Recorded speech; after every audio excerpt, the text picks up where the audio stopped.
LMDEX sent me their electric bike, so in this video I'm going to do a quick unboxing and assembly and test it out to see how well this works. So here's the big pieces. We're going to have the frame with the back wheel attached, and I'm going to have to attach the handlebars, the front wheel, and then the battery, and then I believe this is going to be a cover of some sorts. And then we're also going to have some other smaller things on this side, including the pedals, this reflector, a bunch of different tools, this rubber cap, the charger, and finally the instructions. So here's the user guide itself. This is what the bike is supposed to look like along with the parts, and these are the steps to get there. So in the meantime, I put the battery to go ahead and charge, and right here we could see it's red, and when it turns green, unplug this, and this is not to exceed 6 hours of charging. So I started by attaching the handlebars to the body, and a good tip here is to just get the screws in and then afterwards worry about centering it and adjusting the handlebars properly. Afterwards, I attached the front wheel, and I was confused at first at which way it should go, but I just looked at the back wheel and kind of followed the pattern there. Now it's time to install the pedals, and make sure to use the correct one. So this is left and this is right, and that correlates with this one here. And we can see we have to turn it clockwise to go ahead and tighten it. All right, that's all set. And then same thing on the other side. And this has to be turned counterclockwise to tighten it. Now it's time to install the mud guards, and the longer piece is going to go on the back, and the smaller piece goes in the front, which is also going to be screwed in together with this light. And then after moving the seat upwards, I attached the reflector. So I didn't have the battery installed at this point, but I just wanted to test it out at my house real quick. But I realized I made a mistake and I forgot to lock the handlebars to the body, so this was kind of dangerous, so make sure you don't do that too. And after screwing everything correctly, here's what a ride should look like.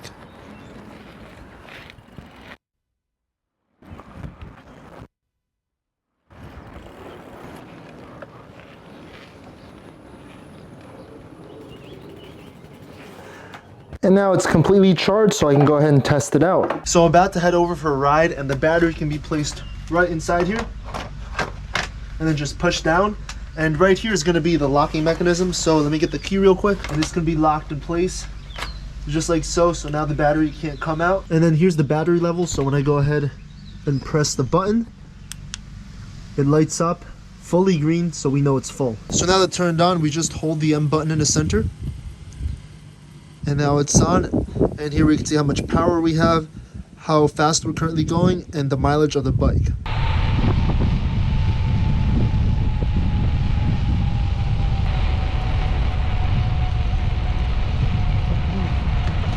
So on the left side of the handlebar, there's going to be two buttons. The top button is going to be for the light, so when I press it, this light's going to turn on. And we're also going to have a horn.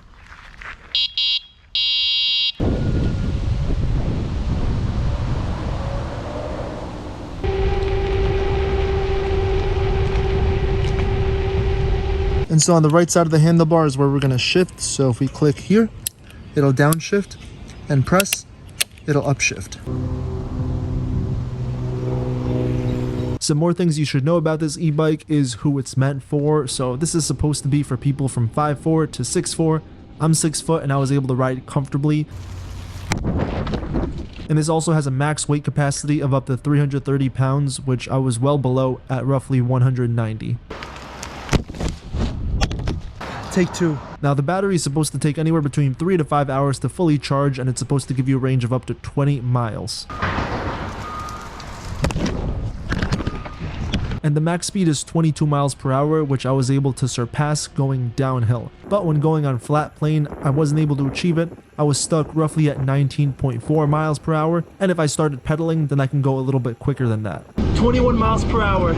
So overall, the ride was comfortable, except when I hit some potholes, and then it got kind of bumpy. And because there was a rainstorm a few days before, there were some branches all over the ground, so they did rebound and hit me a little bit.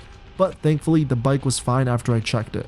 Alright, so I finished, and I thought I was going to run out of electricity, but I actually still have some.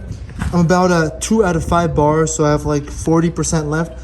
I end up going, I believe this is 16 miles on full electric.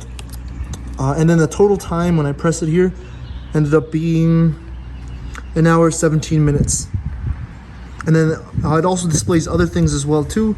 So here we could see the trip mile, the volume 35.3, current speed, although current speed shows up here, and then back to the time and there. And now to turn this off, just hold the M button and it's off. And now I can turn this off.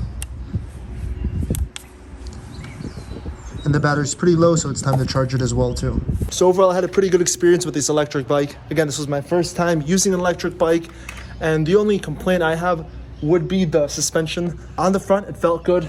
On the back, there wasn't really any cushion. Like I went over a pothole and then I did feel that.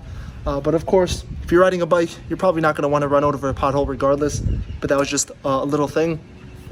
And now at first, I didn't know about the throttle. It's actually gonna be on the right handlebar, so I wasn't using it at all. I was just increasing or decreasing the speed and then just pedaling. And then when I realized the throttle, that's where everything changed because I can go full electric. So I was just able to hold on to it, and then it's gonna speed up. And it makes like a zzz kind of noise, and you probably heard it in the other camera as well too. As far as speed goes without me pedaling, it got maximum of 19.7 miles per hour on flat plane, and then it basically evened out at 19.4 miles per hour if I was going downhill, and if I was pedaling more, then I got to the high 20s. I believe I got up to 26 miles per hour, but that was also going downhill. And I picked a good day to ride the bicycle because it's nice and sunny, but there were a bunch of tree branches all over, so I want to check the condition of it. Now these mud guards, I mean, they didn't really serve a purpose since there wasn't any mud. And as far as the battery goes, I thought it would get warm, but this surprisingly isn't warm. Now it's been resting for about 3 minutes or so, and it feels fine to the touch. It's not heated or anything like that, so that's pretty good news. So I'll just wait a little bit and then put that to charge so I can use it for next time. But yeah, that's a quick look at the LMDEX e-bike.